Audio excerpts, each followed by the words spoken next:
Sumpah ini gila banget, pria ini jatuh dari luar angkasa. Hal itu dirasakan oleh Vladimir Komarov, seorang kosmonot asal Soviet. Dan gue udah masukin suara rekaman terakhirnya di akhir video ini. Jadi, misi Komarov saat itu adalah menguji pesawat luar angkasa Soyuz 1 di tengah perlombaan antariksa antara Amerika Serikat dengan Uni Soviet. Sebelum meluncur, ia sudah mengetahui bahwa kapsul luar angkasanya itu dibuat tergesa-gesa, sehingga sangat berbahaya. Tetapi, pimpinan menuntut agar operasi tetap dilanjutkan dan ia tetap diluncurkan ke luar angkasa. Setelah 18 kali mengorbit, masalah barulah muncul. Alat navigasi dan komunikasinya kacau karena kekurangan listrik. Nah, sialnya lagi, pas udah masuk atmosfer bumi, parasut utama dan parasut cadangannya macet. Inilah rekaman suara terakhirnya.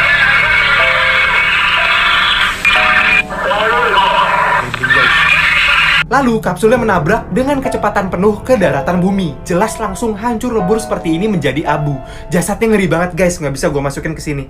Suara mengerikan seorang wanita yang tertangkap oleh dua teknisi radio yang diduga berasal dari luar angkasa. Dan suaranya udah gue masukin di akhir video ini, jadi siap-siap ya. Seperti yang kita ketahui, pada tahun 1961, Yuri Gagarin menjadi manusia pertama yang pergi keluar angkasa. Disusul tahun 1963, Valentina Tereshkova menjadi wanita pertama yang pergi keluar angkasa. Tapi, banyak orang yang percaya bahwa sebenarnya sebelum mereka, sudah ada yang pernah diterbangkan ke luar angkasa. Tetapi Soviet menutup-nutupi kematian kosmonot sebelumnya demi gengsi perang dingin melawan Amerika, sehingga ya pengennya dilihat paling canggih dan paling aman. Nah, teori ini diperkuat oleh temuan sinyal suara aneh dari luar angkasa pada tahun 1961. Inilah sinyal suaranya.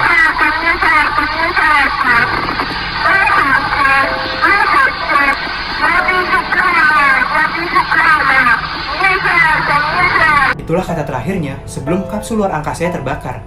Jadi apakah benar ya itu suara wanita pertama yang meninggal di luar angkasa? Sumpah kalian pasti gak akan nyangka kalau inilah fakta gila yang harus dialami Laika, anjing yang menjadi makhluk hidup pertama yang mengorbit bumi di luar angkasa.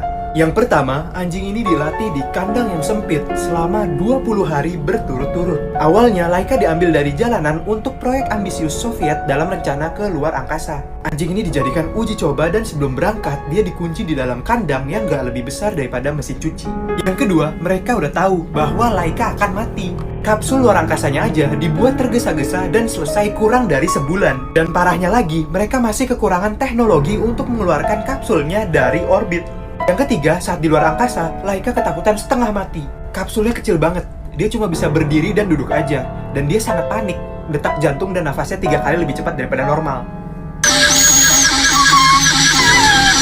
Dan dia mati kepanasan setelah beberapa jam berada di orbit. Anjing ini menumbalkan nyawanya untuk membuka jalan manusia ke luar angkasa. Guys, ini ada video dari luar angkasa yang menunjukkan apa yang terjadi jika kalian menangis di luar angkasa atau tanpa gravitasi.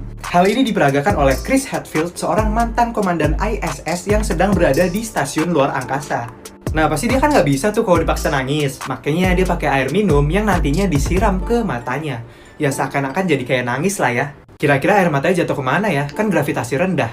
Nah, ini dia mulai nyemprotin nih. Lah. Kok? Nah, kalau nangis di bumi, air matanya kan jatuh ya. Kalau di luar angkasa, air matanya bakal menggelembung gini nih guys, di area mata. Nah, kalau nangisnya deres banget nih, air matanya akan menggumpal sebesar ini di sekitar mata kalian. Sampai bisa jadi nanti keisep ke hidung, atau masuk ke mulut, atau kalau kalian nggak berhenti-berhenti nangisnya, seluruh muka kalian nih bisa ditutup oleh gelembung air. Jadi kalau kapan-kapan kalian main keluar angkasa, kangennya ditahan dulu, karena bahaya banget kalau kalian lagi pakai helm astronot, terus kalian nangis gara-gara kangen, itu air matanya menggumpal tapi kita nggak bisa ngelap. Guys, coba bayangin deh, gimana sih caranya astronot sikat gigi di luar angkasa? Secara air aja melayang. Nah, kalau pas lagi buang odol, berarti ludah-ludahnya melayang dong. Nah, ini ada videonya nih guys. Jadi diperagakan lagi oleh Chris Hadfield, mantan komandan ISS yang berada di stasiun luar angkasa. Nah tuh, air aja melayang. Gimana cara bersihin sikat giginya ya guys? Step pertama, keluarin air dari kantong air seperti ini. Nah terus sikat giginya itu kalian masukin nih ke dalam gelembung airnya. Nah, jadi menggelembung di dalam sikat gigi gitu. Udah basah, kalian bisa telan airnya, karena selanjutnya kita akan masukin odol. Masukin odolnya jangan banyak-banyak ya, karena PR banget nih kalau misalkan nanti banyak busa di mulut lu. Terus sikat gigi kayak biasa deh. Nah, yang perlu kalian perhatiin, jangan sampai ada busa atau ludah yang keluar kalau nggak mau ada yang melayang di dalam pesawat. Pasti buat dia sekarang penuh dengan busa. Nah, gimana sih cara membuang busa dan ludahnya? Adalah dengan menelannya. Kisah sendirian di sana selama 17 tahun. Duh, kasihan banget ya Hem, nggak tahu diuntung banget tuh mereka. Tragis. Inilah kisah menyedihkan Felicette, kucing pertama yang pergi keluar angkasa yang dibunuh setelah mendarat. Kenapa ya? Awalnya Felicette ditemukan di jalanan dan diberikan ke pemerintahan Prancis sebagai uji coba mereka yang baru saja mendirikan badan antariksa. Elektroda ditanam pada otak kucing ini agar para ilmuwan dapat memantau aktivitas neurologinya. Dan inilah pelatihan yang dilakukan kucing ini sebelum pergi keluar angkasa. Jadi dia diputar-putar dalam tabung sentrifugal seperti ini. Duh, menurut kalian gimana guys? Hingga tahun 1963, Prancis meluncurkan Felicette keluar angkasa dan menjadikannya kucing pertama di sana. Dan gilanya setelah dia mendarat, ilmuwan ingin melakukan pembedahan untuk memeriksa otaknya. Sehingga kucing ini disuntik mati setelah beberapa hari dari pendaratannya. Mirisnya lagi, kucing ini terlupakan. Binatang lain yang pergi keluar angkasa selalu diberikan penghargaan, seperti contohnya anjing dibuatkan patung. Tapi kucing ini nggak dikasih kenangan apa-apa. Menurut kalian gimana guys? Pasti banyak yang penasaran, gimana sih caranya kencing atau pup di luar angkasa? Ada yang bilang kayak sikat gigi, jadi air kencingnya ditelan. Ternyata, emang benar, kencing di luar angkasa, mau nggak mau nanti airnya akan kita telan. Iuh, tonton dulu sampai akhir, jangan setengah-setengah. Pertama, kita lihat dulu ya tempat pup para astronot. Nah, seperti ini ya. Dan bisa kalian lihat, lubangnya kecil banget. Itu sekalinya offset, kelar dah tuh melayang si pup. Tapi ternyata ada pelatihan pup loh. Nah ini tempatnya, di bawah lubang WC-nya itu dipasang kamera.